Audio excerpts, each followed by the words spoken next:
Assalamualaikum warahmatullahi wabarakatuh. Apa kabar anak-anak semuanya? Semoga kita semua selalu dalam keadaan sehat dan semoga Allah selalu memberikan kalian kekuatan untuk semangat dalam mencari ilmu, baik ilmu dunia maupun akhirat. Mari kita sama-sama memulai pembelajaran kali ini dengan membaca Bismillahirrahmanirrahim. Baik anak-anak, pada pembelajaran kali ini kita sudah memasuki tema 5, yaitu wirausaha. Pada kesempatan kali ini yang akan kita bahas adalah formulir. Diharapkan setelah kalian mempelajari ini, kalian mampu mencermati petunjuk dari sebuah teks formulir dan kalian mampu mengisi formulir dengan baik.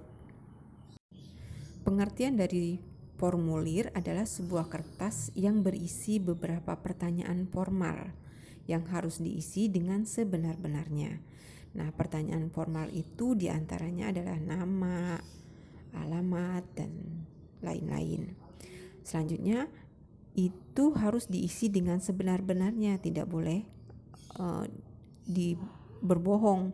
Ketika kita di formulir itu menanyakan nama, memang harus namanya kita yang ditulis. Kalau ditanya alamat, maka alamat kita sebenar-benar yang harus ditulis. Itu yang dimaksud diisi dengan sebenar-benarnya. Nah, fungsi formulir itu diantaranya adalah memberikan informasi.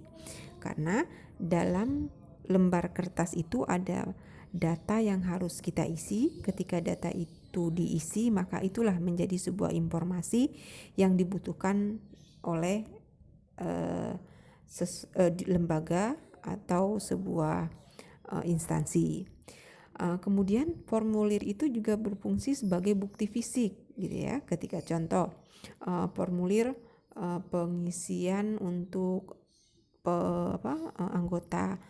anggota perpustakaan, maka ketika kita mengisi, maka itu sebagai bukti fisik untuk membuat kartu perpustakaan, gitu ya. Jadi formulir itu sebagai bukti fisik untuk langkah berikutnya. Nah, selanjutnya yang ketiga, fungsi formulir itu adalah sebagai petunjuk melakukan kegiatan. Contohnya kalau jika formulir itu adalah formulir pelamar pekerjaan, maka di situ biasanya ada data yang harus diisi, misalnya sarjananya apa. Nah, di situ akan memberikan petunjuk kepada lembaga tersebut seseorang itu di mana tempatnya yang tepat sesuai dengan kesarjanaannya. Nah, itulah diantaranya beberapa fungsi dari formulir dan apa pengertian dari formulir tersebut.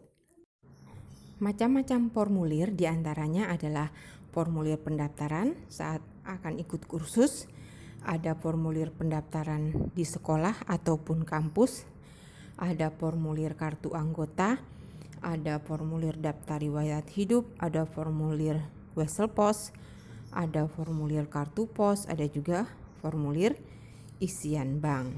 Nah, bagian-bagian dari formulir diantaranya ada kepala surat. Ya, kepala surat ini sebagai identitas formulir itu siapa yang mengeluarkan, lembaga apa yang mengeluarkan. Maka biasanya dalam formulir ada kepala surat. Selanjutnya ada judul formulir, ya. Kalau ini formulir diperuntukkan untuk pendaftaran, maka biasanya di situ formulir pendaftaran sekolah, ya, ada judulnya. Selanjutnya bagian dari formulir itu adalah data diri atau pengisian data. Nah, itu diantara bagian-bagian formulir. Berikut ini adalah contoh formulir pendaftaran anggota. Nah, di sini kalian dapat lihat dalam formulir ini ada kepala surat, ada judul, dan ada biodata. Nah, di sini ada kepala surat, di mana di sini tertulis organisasi GMII UIN Suka Yogyakarta. Di situ juga ada logo organisasi tersebut. Nah, judul formulir ini adalah formulir pendaftaran anggota baru. Baru selanjutnya di dalam formulir ini ada biodata yang harus diisi oleh seseorang yang ingin menjadi anggota GMNI UIN Suka Yogyakarta. Berikut ini contoh dari formulir pendaftaran sekolah. Nah, di sini juga ada bagian-bagian dari formulir. Di antaranya kepala surat. Di kepala surat itu ada logo lembaga instansi sekolah yang mengeluarkan formulir ini, yaitu MTS. Lalu di atasnya ada judul formulir pendaftaran siswa baru. Berikutnya adalah biodata yang harus diisi ketika dia akan masuk menjadi siswa baru di MTS tersebut. Berikut ini adalah contoh formulir pendaftaran riwayat hidup. Nah, formulir daftar riwayat hidup ini agak berbeda dengan formulir pendaftaran sebuah lembaga kursus atau pendaftaran sekolah.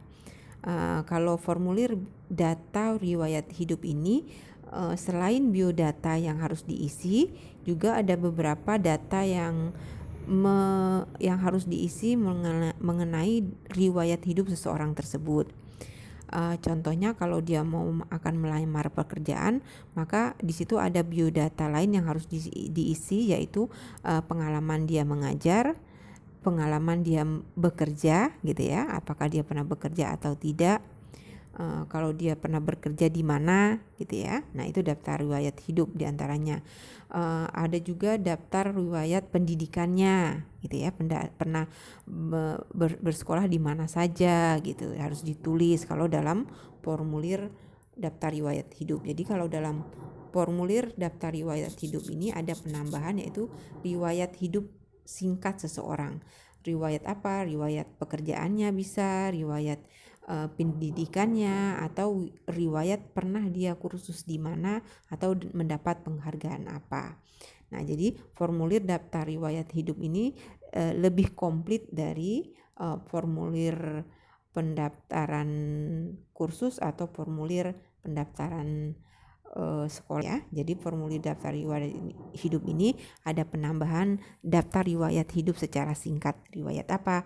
Riwayat sekolah, riwayat pekerjaan, atau riwayat pernah kursus di mana gitu ya, atau pernah mendapatkan penghargaan apa. Berikut ini adalah contoh formulir Wesel Pos ya. Nah, formulir Wesel Pos ini adalah formulir yang harus diisi oleh seseorang yang akan mengirimkan uang melalui kantor pos. Nah, di dalam formulir Wesel Pos ini ada logonya, yaitu logo kantor pos ya, di sini sebagai kepala suratnya. Lalu di sini juga ada judul, yaitu contohnya judul surat Wesel gitu ya. Nanti di sini ada biodata yang harus diisi. Nah, dalam formulir pengiriman barang atau pengiriman uang itu harus diantaranya yang harus ada adalah alamat pengirim dan alamat yang akan dikirim, itu harus lengkap supaya tujuan dapat sampai dengan tepat. Berikut ini adalah contoh kartu pos. Ya, contoh kartu pos. Kartu pos ini adalah kalau saat ini jarang kita lihat ya, jarang digunakan. Kalau dulu kartu pos ini sering dimanfaatkan oleh masyarakat untuk mengirimkan kabar. Nah, kartu pos ini hanya berbentuk satu lembar, tapi dia tidak dimasukkan ke dalam amplop, sehingga kalaupun fungsinya untuk memberikan berita singkat, sehingga beritanya akan bersifat terbuka karena dapat dibaca orang lain, karena kartu pos ini tidak dimasukkan ke dalam amplop. Nah, sama dengan formulir Wesel Pos tadi, dalam kartu pos juga harus tertulis nama pengirim dan alamat yang akan dikirim dengan benar, dengan selengkap-lengkapnya, supaya kartu pos ini dapat sampai ke alamat yang akan dikirim. Nah, jika alamatnya berpindah, maka kartu pos ini akan kembali lagi kepada pengirim gitu ya.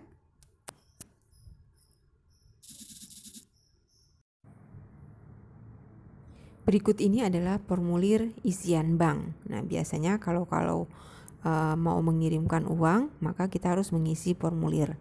Nah, di dalam formulir ini seperti tadi ada kepala surat ya, ada logo lembaga yang mengeluarkan formulir ini, yaitu BCA. Lalu di sini juga ada judul, yaitu bukti setoran.